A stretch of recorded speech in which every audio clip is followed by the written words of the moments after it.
इस मूवी का नाम है व्हाइट मेलोडी ऑफ डेथ 2011। ये कहानी है एक म्यूजिक डांसिंग ग्रुप की, जिसमें टोटल 4 लड़कियां थी। एक लड़की का नाम जून था और बाकी सारी उसकी दोस्ती थी, पर नाम की दोस्ती, क्योंकि हमेशा एक दूसरे से मुकाबले में रहती थी, जलती थी, पर फिर भी मिलजुल के काम करती थी। काफी अच्छे परफॉर्म कर लेती है, पर हर जगह कंपटीशन मुकाबला इस कदर बढ़ गया था कि हर जगह इनका शो फेल हो रहा था। कहीं भी इनके शो की कोई अहमियत ही नहीं बची थी। एक के बाद एक कंपटीशन में हार रहे थे ये लोग। उनके हालात इतने बुरे आ गए थे कि अब उनका मानना था कि कोई मिरेकल, कोई मोजा हमें बचा सकता है। ऐसे में उनकी बॉस उन्हें एक दूसरे स्टूडियो में शिफ्ट कर देती है, जो एक काफी पुराना स्टूडियो था। 15 साल पहले यहाँ आग लगी थी, जिसके बाद ये खाली ही था और अब उनकी बॉस को सस्ते में मिल रहा था, तो फौरन उसे खरीद लेती है। अब ये ग्रुप अपना काम तो कर रहा था, पर अब इन्हें एक ऐसे म्यूजिक की तलाश थी जो इन्हें पहले जैसा मशहूर करके वही मुकाम दिला दे। तो इस वक्त में इनके साथ एक इत्तेफाक हो जाता है। ये लोग जब स्टूडियो की सफाई कर रहे थे तो जून को एक टेप मिल जाती है जिस पर व्हाइट लिखा था। मतलब इस टेप में जो गाना था उसका नाम व्हाइट था। जून टेप को चलाती है तो वो गाना बिल्कुल अनसुना था, आज से पहले कभी ना सुना गया। उसे ये गाना काफी पसंद आया,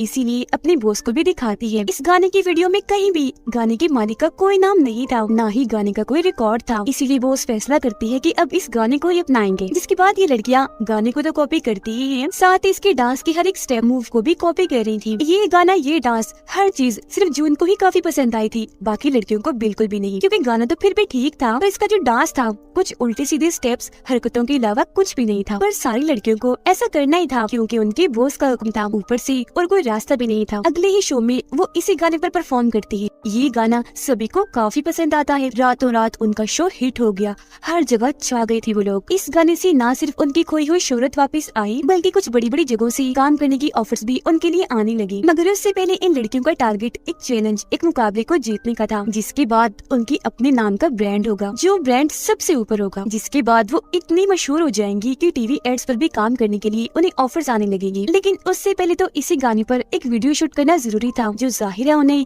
इस गाने का मालिक बना देगा। पर यहाँ एक मसला था। अब तक तो ये लड़कियाँ स्टेज पर खड़ी होकर अपने अपने स्टेप्स करती थी, अपनी अपनी लाइन्स गाती थी, लेकिन अब इन्हें एक ऐसी सिंगर चाहिए थी जिसका लीड रोल होगा, मतलब वो सबसे ऊपर होगी और बीच में खड़ी होकर गाना गाएगी। अब ये जगह हर लड़की पाना चाहती थी, क्योंकि जैसा कि मैंने आपको बताया, उन सब में जेलसी थी, खुद को दूसरे से बढ़ के समझती थी और आगे बढ़ना चाहती थी। पर काफी सोचने के बाद एक लड़की को लीड रोल की सिंगर बना दिया जाता है, क्योंकि वो काफी अच्छा गाती थी। पर ये गाना इतना मुश्किल था कि ठीक से वो इसे गा नहीं पाती। वो इतना डर गई थी, परेशान हो गई थी कि उसके हाथ पैर भी कांपने लगे थे। उसकी असल में एक बीमारी थी, जिसकी दवाई भी वो लिया करती थी, लेकिन आज टेंशन की वजह से वो 1 महीने की दवाई एक दफा में ही नहीं लेती है। काफी कोशिश कर रही थी वो अच्छा गाने की, इसीलिए रात को भी वो स्टूडियो में ही रुकती है। कल फाइनल दिन था, उसे थोड़ा आराम करना चाहिए था। ये सोचकर जून उसे बुलाने जाती है, पर ये देखकर उसकी होश उड़ गई थी कि उस लड़की ने अपनी जान लेने की कोशिश की है। फौरन उसे हॉस्पिटल ले जाया जाता है। डॉक्टर्स का कहना था कि इस सिंगर ने अपने सर पर बहुत टेंशन सवार कर ली थी, साथ ही उसने दवाई भी बहुत ज्यादा ले ली थी, जिसके बुरे असरात की वजह से उसने ये सब किया। पर इसी रात जून जब अपने ग्रुप की वेबसाइट चेक करती है तो उसे अपनी इसी सिंगर दोस्त की वीडियो मिलती है, जो वीडियो उसने इस गाने पर ही बनाई थी। वीडियो में गाना गाते हुए उसका चेहरा ठीक नहीं था, बल्कि बुरी तरह बिगड़ा हुआ था। ये चीज जून को काफी अजीब लगी, तो इसीलिए वो इसे अपने दूसरे दोस्त को भी दिखाती है। इस पर उसकी दोस्त का कहना था कि किसी फैन ने इसे एडिट किया होगा, कोई बड़ी बात नहीं है। फिर अब उस सिंगर के बाद इस ग्रुप की दूसरी लड़की को चुना जाता है लीड रोल के तौर पर, क्योंकि वो इस ग्रुप की सबसे प्यारी लड़की थी। लेकिन हैरत, जब से वो इस गाने की प्रैक्टिस कर रही थी, तभी से उसके चेहरे पर अजीब तरह के निशान बने हुए थे।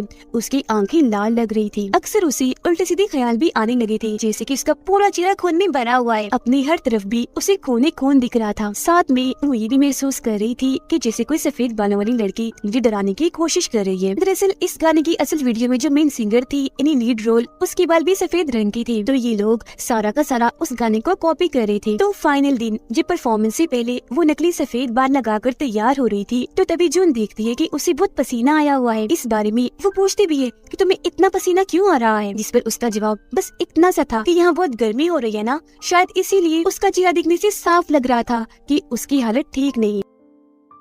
जब वो स्टेज पर गाना गा रही थी अचानक बेहोश हो जाती है। उसे भी फौरन हॉस्पिटल लेकर जाया जाता है। डॉक्टर्स का कहना था कि खूबसूरत दिखने की वजह से वो जो इतनी सर्जरीज करवाती है उस वजह से इसके जिस्म और दिमाग पर असर पड़ रहा है। फिलहाल उसे आराम की जरूरत है, वो कोई शो नहीं करेगी, कोई गाना नहीं गाएगी। अब ये तो डॉक्टर्स का कहना था, पर बेहोश होने से पहले उस सिंगर ने जो खुद महसूस किया था वो चीज तो बताई ही नहीं जा सकती। उसे लग रहा था कि मैं अकेली नहीं हूँ, बल्कि मेरी साथ स्टेज पर और कोई भी है, जिस वजह से वो इतना डर गई थी कि उसके और ज्यादा पसीने छूटने लगे, आंखें एकदम लाल पड़ गई थी। उसे फिर धीरे धीरे ऐसा महसूस होने लगा कि मेरे आसपास कोई बुरी ताकत है जो पीछे से आकर उसकी आंखों पर हाथ रखकर नोचने लगती है, इसलिए उसकी आंखें इतनी जख्मी हो गई थी। इस हादसे के बाद जो उनको फिर वेबसाइट पर एक नई वीडियो मिलती है, वो भी अपनी इसी सिंगर दोस्त की। इसका चेहरा भी पहली वाली सिंगर की तरह बिगड़ा हुआ था। इस मसले को सुलझाने के लिए जून दोनों लड़कियों की वीडियोस को जोड़ती है और एक लाइन तैयार करती है जिसका मतलब बन रहा था जलन। जून काफी घबरा सी गई, उसे ठीक नहीं लग रहा था और अगले ही पल उसे भी अपने आसपास सफेद बालों वाली लड़की दिखने लगी थी। जून सोचती है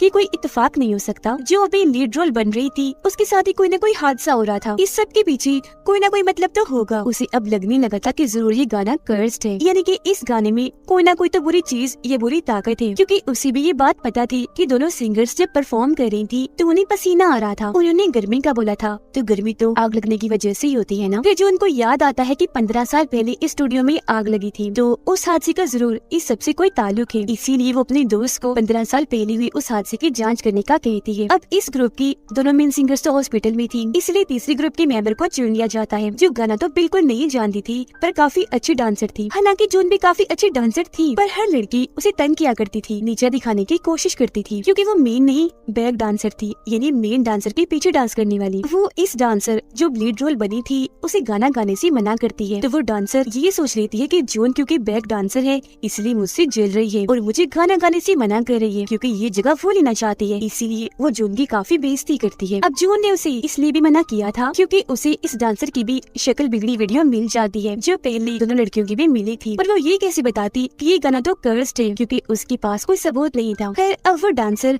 रात भर प्रैक्टिस करती है, क्योंकि मशहूर होने का ये मौका वो गंवाना नहीं चाहती थी। मगर जब वो स्टूडियो आ रही थी तो उसे आईने में अपना भयानक अक्स दिखता है। उसकी आंखों और मुंह से खून आ रहा था, काफी भयानक लग रही थी वो, क्योंकि चिल्ला रही थी। पहले तो उसे लगा कि ये मेरा वहम है, पर जब उसका ही अक्स एक लड़की में बदला जिसके सफेद बाल थे और उसने इस पर हमला करके डराया, तो ये काफी डर गई। सुबह जब होती है तो जून की दोस्त उसे इस स्टूडियो से जुड़ी कुछ जानकारी देती है, जो छानबीन करके उसने निकाली थी, जिसके मुताबिक उन्हें पता चलता है कि 15 साल पहले जब आग लगी थी तो उसमें बहुत सारे लोगों की मौत हुई थी, जिसमें स्टूडियो का मालिक, डांसर्स, सिंगर शामिल थे। एक सिंगर लड़की भी जिसका नाम बिनी था, वो इतनी ज़हीन थी कि उसे इस गाने वाइट का लीड रोल बना दिया गया। उनकी पहली शूटिंग किसी वजह से होने से पहले ही रोक दी गई और अगला शूट जिस दिन था उस दिन ही आग लगने की वजह से सब कुछ तबाह हो गया। गाने की एक वीडियो में ही एक लड़की गर्मी जलन जैसी बातें कर रही थी, जो और कोई नहीं बल्कि बिनी ही थी, जिससे जून और उसकी दोस्त को समझ लग जाती है कि जरूर उस दिन किसी ने जानबूझकर आग लगाई, जिससे बिनी की भी मौत हो गई, क्योंकि वो कोई हादसा नहीं हो सकता। बिनी को ये लीड रोल बहुत मुश्किल से मिला था, अपनी बॉस को खुश करके उसने बहुत मुश्किल से ये जगह पाई थी, पर उसकी मेहनत का कोई फायदा नहीं हुआ। किसी ने जलन में आग लगाकर उसकी जान ले ली, इसीलिए उसने इस गाने को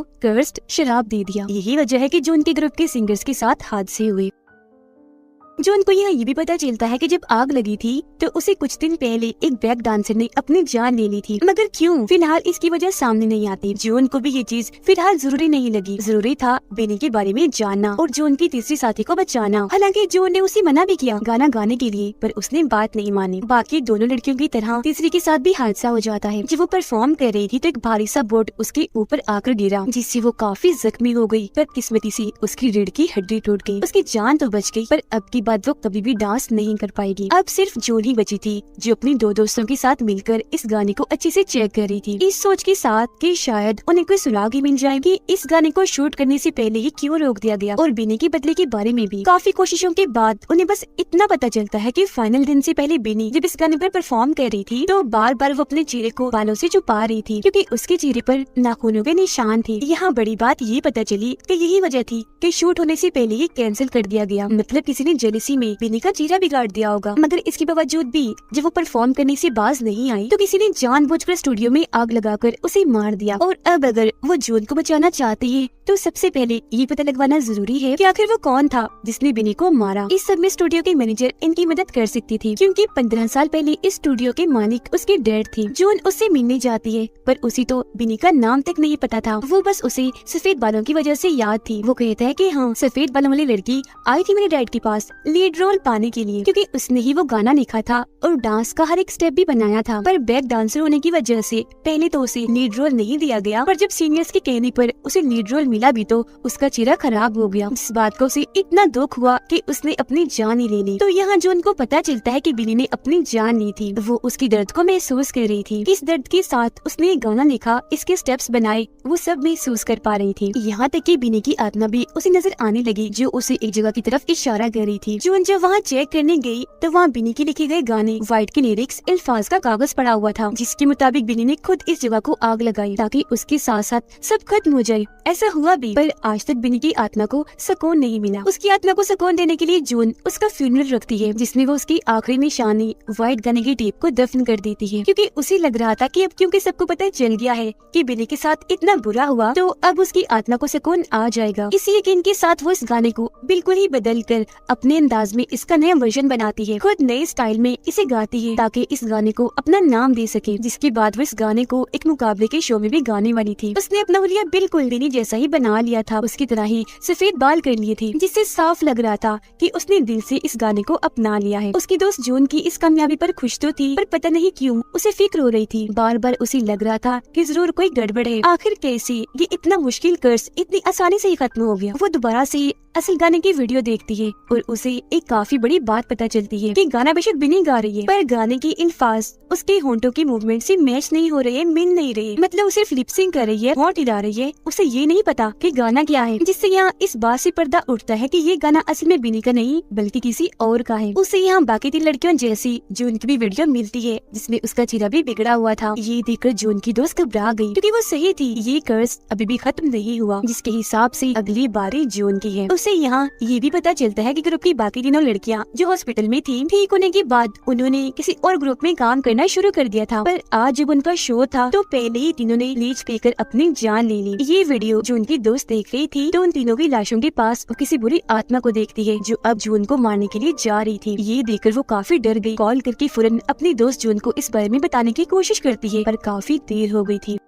जून स्टेज पर थी, वो अपने शो को बीच में नहीं छोड़ सकती थी, लेकिन अब यहाँ जून को भी वो गर्मी बेचैनी महसूस होने लगी थी। उसे भी काफी पसीना आने लगा था। अब जून की दोस्त को उसे बचाना ही था, जिसके लिए वो मैनेजर की मदद लेती है और ग्रुप की इन 4 लड़कियों की शक्ल बिगड़ी वीडियोस को जोड़कर एक पूरी लाइन बनाती है जो थी कि मेरे अंदर दिल में बहुत जलन हो रही है। ये देखकर उसकी दोस्त सोच में पड़ जाती है कि अंदर जलन आग में जलने की वजह से नहीं होती, बल्कि ब्लीच ये ऐसी कोई जहरीली चीज खाने या पीने की वजह से होती है, जैसा कि उन तीनों लड़कियों ने किया ब्लीच पीकर। पर बिनी की मौत तो आग में जलने की वजह से हुई, जिसका मतलब था कि इस सब के पीछे बिनी नहीं बल्कि एक दूसरी लड़की थी जो 15 साल पहले बैक सिंगर थी और उसकी ही मौत कोई जहरीली चीज पीने की वजह से हुई थी। यहाँ उन्हें ये भी पता चलता है कि बिनी के चेहरे पर जो नखूनों के निशान थे वो असल में थे ही नहीं, मतलब उसका चेहरा बिल्कुल साफ था, निशान बस कैमरे में नजर आ रहे थे। जो उनकी दोस्त जब इस वीडियो को स्लो मोशन यानी आहिस्ता करके देखती है तो पता चलता है कि वो निशान असल में लाल रंग है, जो धीरे धीरे एक आत्मा का रूप ले रहे थे। एक पूरी आत्मा बन जाती है जो इस ग्रुप के साथ बिल्कुल बिनी के पीछे बैक सिंगर के तौर पर गाना गाने लगी। यानी यही वो लड़की वो बैक सिंगर थी जो इस सब की होने की वजह थी। ये देखकर जो उनकी दोस्त को इस बैक सिंगर की जलन वाली बात याद आती है और उसी फिर